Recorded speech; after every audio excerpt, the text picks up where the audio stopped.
acara Good Gamer Kompas TV. Dan kalau ngomongin soal industri gaming di Indonesia, pastinya nggak cuma soal e-sport aja. Karena juga ada para game developer lokal nih yang juga berusaha untuk terus membuat game yang bisa menarik hati para gamer baik dalam negeri maupun luar negeri. Salah satunya adalah Agate.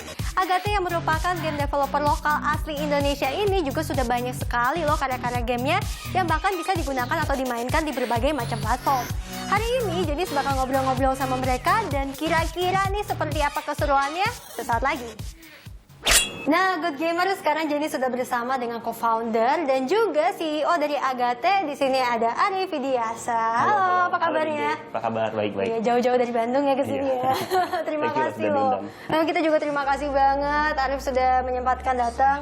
Dan ngomong-ngomong soal Agate ini mungkin boleh diperkenalkan dulu apa sih sebenarnya Agate itu ke para teman-teman Good Gamer di rumah. Oke, halo teman-teman Good Gamer. Saya Arif dari Agate. Agate itu sebenarnya perusahaan pengembang game. Pada waktu kita mulai di game industry itu tahun 2009, itu kalau kita pengen kerja menjadi game developer itu hampir nggak ada lapangan pekerjaannya. Bahkan hampir semua orang melihat kerja menjadi pengembang game itu nggak ada masa depan gitu. Madesu masa depan suram. Masa depan suram. Ya, jadi kita sangat berkeinginan dengan membangun Agate ini. Harapannya setelah 10 tahun itu emang satu dekade sih. Jadi setelah 10 tahun pekerjaan game developer itu jadi pekerjaan yang terpandang dan orang tua pun bisa mendukung kalau anaknya mau jadi game developer. Jadi sebenarnya itu misinya kenapa besar itu jadi penting. Karena kalau besar orang jadi percaya kan. Betul. Jadi itu salah satu misi yang pertama. Tapi ada juga misi yang lain. Jadi waktu itu sebenarnya kan kita berangkat dari generasi yang sebelumnya lebih banyak main konsol daripada main mobile. Mungkin kalau sekarang teman-teman lebih banyak mainnya mobile ya. Saya udah lumayan tua kali, senior mungkin. Lebih banyak mainnya konsol. Jadi dari kecil itu salah satu impiannya adalah kita berhasil bikin game yang di box terus dijual di US. Nah akhirnya setelah 8 tahun perjalanan Agate, kita berhasil bikin game PlayStation 4 dan Nintendo Switch yang dikotakin. Dan kalau itu jadi ada ya sebenarnya berarti ya game karya Indonesia yang kita kotakin terus kita jual di juga GameStop US, di Europe juga ada. Kalau ke UK gitu pergi ke GameStop itu ada tuh game-game kita di Nintendo Switch PS4. Dan itu ada logo kita dan itu satu-satunya game PS4 Nintendo Switch yang pakai bahasa Indonesia, pakai bahasa Sunda. Kalau tahu game apa ya itu genre-nya? Genrenya simulation RPG. Jadi jadi game itu bercerita kita jadi kepala sekolah. Imagine Harry Potter, kita jadi Dumbledore-nya. Jadi kita manage sekolah, ada studentnya datang, terus diajarin jadi ksatria, jadi magician, disuruh quest bunuh naga, kayak gitu sih game. Oke gitu ceritanya. Oke ini lucu banget. Dan tadi sempat bilang kalau ini berarti di platform PlayStation 4 sama Nintendo Switch. Tapi selain itu game-game dari Agate ini kalian sudah membuat game-game untuk platform apa aja? Hampir semua sih. PlayStation ada, Nintendo Switch ya, PC. Kita ntar lagi bakal bikin buat PS5 next gen. Terus kita juga banyak bikin di mobile, jadi Android, iOS, web-based, HTML5 itu ada semua sih. VR juga kita ada, tapi VR buat seru-seruan sih. Oh VR buat masih project seru-seruan gitu ya? Bisa game horror gitu, pokoknya orang yang pakai jadi sampai lompat. Oke, dan yang paling susah nih dari berbagai macam platform yang udah pernah dijajal oleh Agate, biasa paling susah tuh platform yang mana nih? Susah secara teknis atau susah secara promosi atau apa yang mungkin? Oh, beda juga nih teknisnya promosinya. Beda, Oke, kalau teknis yang paling susah yang mana sih? Kalau teknis mungkin yang susah itu dulu kemarin Nintendo Switch. Susah ya? Karena kan kita harus membuat gambar indah tapi baterainya tahan lama kan. Ya, dan sebenarnya Nintendo Switch itu kan nggak terlalu canggih ya. Bahkan di compare sama handphone kita lebih canggih. Jadi membuat jadi performance-nya optimal di Switch itu challenging. Challenging juga. Kalau promosi nih? Kalau promosi jelas yang susah di mobile. Oh kenapa? Apa karena sudah ada game yang available banyak sekali atau? Iya, karena kalau di mobile itu rate kemunculan game baru di dunia ya per harinya itu hampir sekitar 6.000 games. Per hari? Iya, sehari muncul 6.000 games. Dan kalau kita launch game hari itu berarti cuma 1/6.000 kan. Jadi harus adu promosi. Oke, adu promosinya aku nggak menyangka seketat itu ya persaingan mobile games ya. Karena duitnya gede juga ya sebenarnya. Mana sih game yang paling favorit atau yang paling sering dimainkan? Kalau game yang konsol yang tadi yang saya cerita itu judulnya Valtirian Arc Hero School Story, jadi cerita sekolah pahlawan gitu kan. Itu di luar negeri lumayan sukses sih. Jadi kita di Europe, di North America sama Jepang sukses sekali. Sayangnya di Indonesia tidak terlalu sukses. Kenapa ya? Memang naturally market kita kan market yang lebih free to play ya. Jadi lebih suka main mobile game sama online game di PC. Kalau di Indonesia mungkin kita ada 2 game yang lumayan dapat traction akhir-akhir ini. Yang pertama itu gamenya judulnya Memories, itu mobile games. Itu gamenya untuk cewek memang, dan emang kayak pilih sendiri petualanganmu, Ghostbump itu tau nggak ya? Oh. Atau kayak choices atau episode. Jadi kayak game itu visual story di mana kayak visual novel gitu. Kayak visual novel ya, itu visual novel game. Tapi kita banyak ambil kayak konteks-konteks Indonesia. Jadi kayak kita bikin dunia isekai, tapi isekainya itu ke dunia pertiwi namanya, dan itu kayak kerajaan Indonesia masa lalu yang modern, tapi ada cowok gantengnya gitu lah. Oh, oke. Ini aku aja udah mendengar sedikit teasernya, udah cukup tertarik ya untuk memainkan ya Good Gamer. Tapi berarti selera pasar gamer di Indonesia dan luar negeri itu berbeda banget kah kalau menurut Arif sendiri? Tergantung.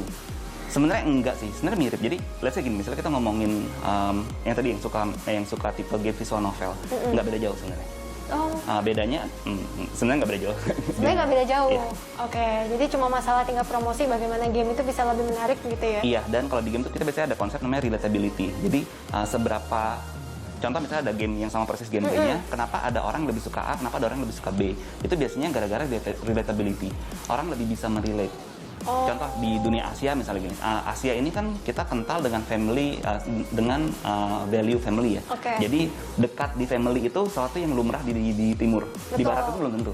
Yeah. Nah, jadi game-game yang ceritanya tentang family atau banyak aspek family ya di dunia timur itu laku. Kayak kita tuh bisa lebih melihat sebagai gamer ya kayak relatable tuh, ini bahasa gaul banget nih, relatable. Kayak kita bisa merasakan kalau gue bisa memposisikan diri gue di sepatu karakter yang gue mainkan, kayak gitu loh.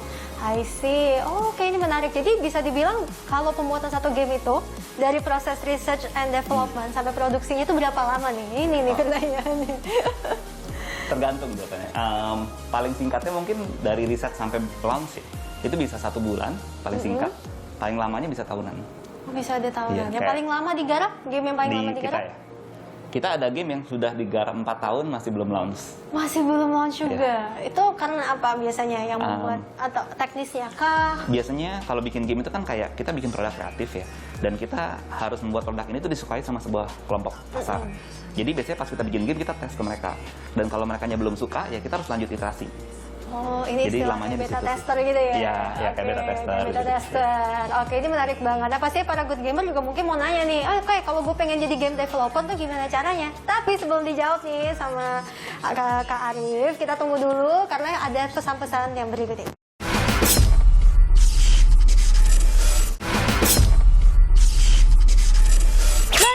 Good Gamer dan masih bersama dengan Arif di sini dari Agate. Dan tadi pertanyaannya, kalau Good Gamer pengen menjadi seorang game developer yang juga sukses, bisa berkarya seperti Agate, gimana sih step-stepnya?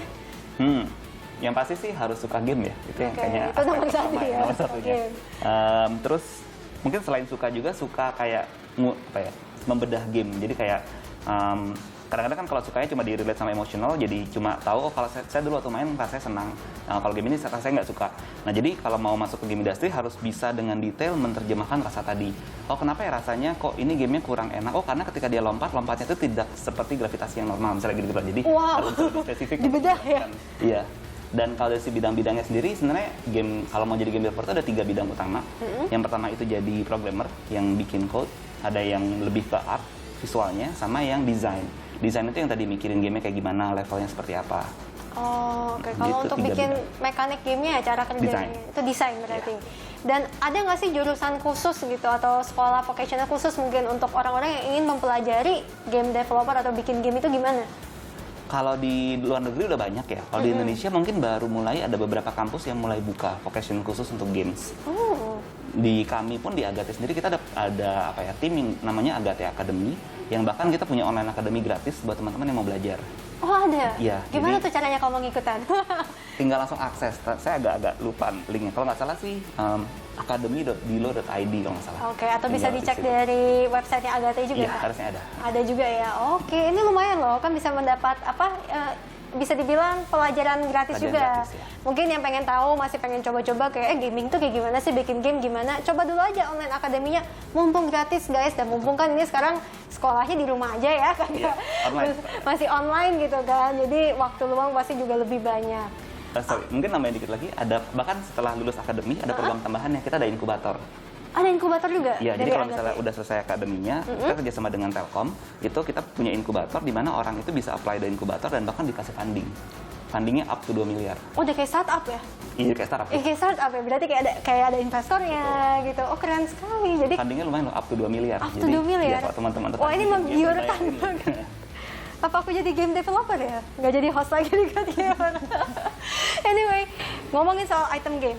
Tadi kan bisa dibilang kalau ternyata game-game yang free to play itu bisa mendapatkan income dari item atau game currency ya, bisa dibilang ya, game currency yang bisa digunakan di dalam. Emang seberapa besar sih spending orang gitu dalam sebuah game?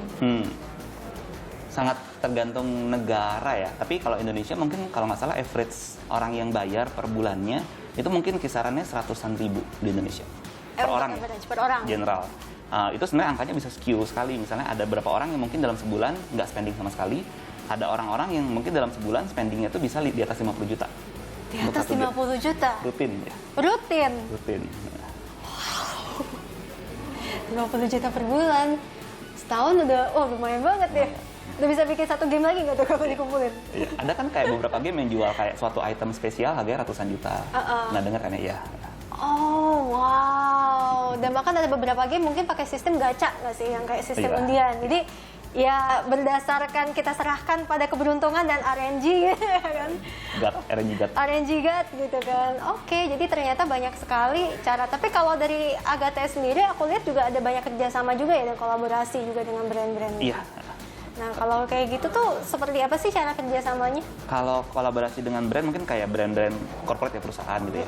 Kalau itu sebenarnya kita memang punya satu divisi khusus yang memang kita bilangnya itu istilahnya gamification. Jadi kita membantu brand untuk mengengage dia punya audience pakai game mechanics. Jadi kayak bikin game buat advertising atau bikin game buat training employee mereka. Oh, bisa juga bikin game buat training? Bisa. Jadi lebih seru kan training. Oh, ini menarik sekali ya. Sama ini karena gue cuma gamer doang kan, good gamer gitu kan. Cuma main game, aku nggak tahu kalau ternyata game pun juga bisa digunakan buat educational purposes juga ya. Iya. Berarti untuk pembuatan game untuk edukasi atau untuk sekolah pun juga bisa banget ya sebenarnya. Bisa, kita lagi mau coba ke sana. Tapi kan kalau sekolah kita benar-benar harus ngikutin kurikulumnya, jadi harus pelan-pelan dari segi konten. Oh iya, betul. Ya. Tapi seru banget gak sih kalau misalnya sekolah kamu gitu kurikulumnya menggunakan game mekanik gitu untuk pengajaran. Mungkin bakal lebih menyenangkan ya buat anak-anak. Gitu. Dan tadi juga sempat ngomong kalau banyak sekali kan beberapa game yang sudah dibuat oleh Agate gitu kan. Kalau pencapaian terbaik buat Agate saat ini dari apa aja? Yang game konsol tadi itu lumayan sukses sekali. Bahkan di pandemik ini ya, kita nggak ngapa-ngapain, game udah launch 2 tahun lalu, itu salesnya naik 300%. Sama pandemik? Sama pandemik. Padahal nggak ngapa-ngapain? Padahal nggak ngapa-ngapain. Nggak ada promosi, nggak ada yang endorse gitu, YouTuber gitu biasanya. Karena udah game lama kan, udah game 2 tahun yang lalu. Lama ya. Oke, menarik ya, karena kita juga nggak tahu ya kalau hal-hal seperti itu yang kayak misalnya hal yang udah lama, terus tahu-tahu tiba-tiba nge-hype lagi aja gitu. Sering banget terjadi ya. Nah, kalau sekarang untuk mereka yang ingin berkarir gitu di bagian game developer atau game development, untuk education path apa sih yang mereka bisa ambil? Kalau dari general education-nya mungkin kalau programming itu pasti yang berkaitan sama IT ya, jadi software engineering atau informatika. Kalau yang art, kita ada banyak anak-anak art yang bahkan jurusannya random banget, tapi mostly mungkin DKV. Kalau desain ini yang paling random sih, bisa dari mana-mana. Bisa dari mana aja. Jadi kalau misalnya let's say yang jauh banget accounting gitu, tiba-tiba gue pengen desain bisa game. Bisa? Kita ada satu artis yang jago banget, jurusannya itu peternakan. Wow, dari berternak binatang menjadi peternak game gitu ya. Jago lagi dia. Jago ya. Jadi apa sih yang memang dibutuhkan oleh seorang game designer paling penting? Kualifikasinya. Kalau Agate ini mau nyari seorang game designer, kalian bakal menilai kualifikasinya apa aja nih yang dibutuhkan. Nah, ini saya ngutip dari kata-kata kreatif director saya karena dia lebih ngerti. Jadi kalau dia bilang apa yang dia cari adalah dia selalu mencari game designer yang mengerti mendeliver user experience daripada mengerti mendeliver mekanik. Soalnya kebanyakan game designer tuh ngomongnya kayak gini, oh saya mau bikin game yang kayak begini atau game yang kayak begitu. Kalau si namanya Vandri ya, dia bilang waktu dia bikin game yang sekolah-sekolah tadi, dia fokusnya gini dari awal, dia mau bikin game yang bisa merepresentasikan perasaan kepala sekolah dia dulu ketika di kelulusan. Kenapa? Karena waktu kelulusan itu biasanya kepala sekolah kan bittersweet ya. Dia seneng anak-anaknya lulus, tapi sedih juga udah spend 3 tahun mereka harus lulus. Iya. Nah, perasaannya harus diulang-ulang supaya kita bisa merasakan jadi kepala sekolah itu gimana. Nah, dia pengen bikin game yang membuat semua orang yang nggak pernah jadi kepala sekolah bisa merasakan jadi kepala sekolah. Jadi fokusnya beda banget kan. Nanti habis itu kalau udah fokus ke experience, game mekanik, game design, visual tuh bakal muncul setelahnya. Nah, jadi game designer yang bagus adalah game yang fokus ke experience. Jadi lebih fokus ke pengalaman apa yang nanti akan dirasakan oleh siapapun yang memainkan gamenya. Iya. Dan bisa mengekspresikannya dengan mudah. Nah, kayaknya eksekusinya ini nih yang nanti menjadi PR satu tim. Betul. Satu tim gimana caranya bisa mengeksekusikan perasaan ini dengan tepat. Dan sekarang Agatha membuka lowongan nggak sih? Oh, kita buka terus. Oh, buka terus? Ya, kan tadi yang janji kita dari awal bahwa kita nggak mau, jadi di awal tuh kita punya kayak ultimatum diri sendiri itu apa ya? Jadi kita pengen bahwa di masa depan nggak ada lagi orang yang baru lulus kuliah, pengen kerja di game dan nggak ada lowongan. Makanya kita sebagai company Agatha kita paksa diri kita untuk berkembang terus supaya kita memastikan bahwa lowongan selalu ada. Jadi kita selalu buka lowongan. Ya. Lowongan terbuka nih? Lowongan selalu terbuka. Ya, langsung aja cek ke website ya gitu. Langsung cek ke website karis.agatha.id. Oke, dan berarti ini sebenarnya kabar yang baik ya Good Gamer, industri gaming di Indonesia udah sebegitu berkembang ya. Jadi kalaupun misalnya kalian nggak berkarir di e-sport dan kalian emang pengen fokus ke pembuatan game juga udah bisa gitu. Nah, buat para Good Gamers di rumah setelah ini Jenis juga masih punya segudang pertanyaan buat Arif, jadi siap-siap ya untuk jawab satu-satu. Buat para Good Gamers jangan kemana-mana, stay tune terus bersama kami hanya di Kompas TV.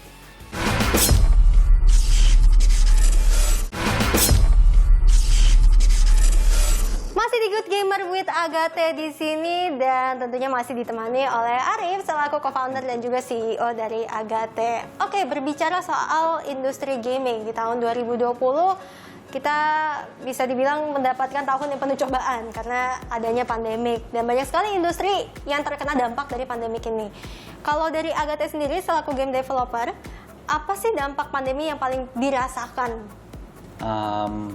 Wah ini. Jadi mix sih kalau kita. Jadi kan kita kebetulan punya bisnis yang memang B2B ya, yang bisnis to bisnis kita ya, jualan gamification buat corporate. Itu begitu pandemi hits jelas sebuah bisnis yang langsung terpuruk. Jadi turun sekali. Tapi di Oktober November ini udah mulai recover. Jadi it's doing okay. Yang menarik sih di B2C. Di B2C itu begitu pandemi pokoknya semua orang pada panik dan semua lockdown di rumah, user langsung naik. Oh, yang main game nambah? Main game naik, revenue langsung naik. Jadi in a way sebenarnya generally bahkan di global game industry adalah salah satu industri yang diuntungkan gara-gara ada pandemi sih sebenarnya. Karena kan opsi orang untuk berrekreasi terbatas ya. Betul. Hanya ada di rumah, dan di rumah opsinya apa sih? Nonton, main game. Iya. Iya. Ke bioskop udah nggak bisa. Udah nggak bisa. Mau ke taman hiburan juga udah nggak bisa. Jadi nyarinya di game ya. Betul. Actually bener sih, banyak juga teman-teman aku nih sama pandemi yang mereka sebenarnya biasanya nggak main game, tapi jadi download game, jadi gamer mereka. Dan tentunya kita harapkan bertahan ya sampai setelah after pandemi ya. Betul. Nah, kalau dari Agatha sendiri sebagai game developer, kalau di Indonesia kan memang kita melihat sekarang e-sport ya. E-sport itu lagi naik banget, dimana organisasi e-sport sudah banyak, pemerintah juga banyak mendukung, turnamen gitu-gitu. Nah, kalau sebagai game developer, bentuk dukungan dari pemerintah seberapa besar sih? Wah ini saya harus jawabnya politically correct ya. Mungkin bisa jujur mungkin juga nggak apa-apa. Kalau di compare dengan 10 tahun yang lalu kan kita udah 10 tahun lebih ya. Jadi makin dari tiap tahunnya dukungan pemerintah pasti lebih membaik ya dibanding tahun sebelumnya. Jadi apalagi dengan 5 tahun lalu kan ada Backcraft yang mulai dibuat. Mereka juga salah satu fokusnya ke game. Sekarang dipindahkan ke Kemenparekraf. Oh ya kemarin mereka juga bikin awards yang bangga buat Indonesia. Jadi dukungannya udah semakin bagus. Tapi ya kalau memang mau honestly kita audit, di compare dengan negara-negara tetangga, supportnya masih jauh lebih bagus negara tetangga. Comparatively ya. Kita dulu bahkan waktu awal Agatha ya, kita ditawarin bedol desa ke negara tetangga, saya nggak sebut negaranya. Ya. Wow, oke. Karena mereka bisa melihat potensi ya dari sebuah game developer, potensi dari industri ini sendiri. Iya. Oke, ngomongin soal ditawarin pindah negara. Sampai ditawarin pindah negara. Terus kenapa ditolak? Offernya bagus ya? Tapi tunggu, offernya bagus ya? Lumayan. Dikasih duit, lumayan betul. Dikasih duit, dikasih tempat tinggal. Kasih tempat tinggal, warga negara digantiin tapi. Oh, tapi harus jadi warga negara mereka. Betul. Part of the deal. Kenapa nggak ditolak? Kenapa ditolak maksudnya? Udah agak lama ya. Jadi waktu itu kayaknya kita instan sekali untuk membuat menolaknya.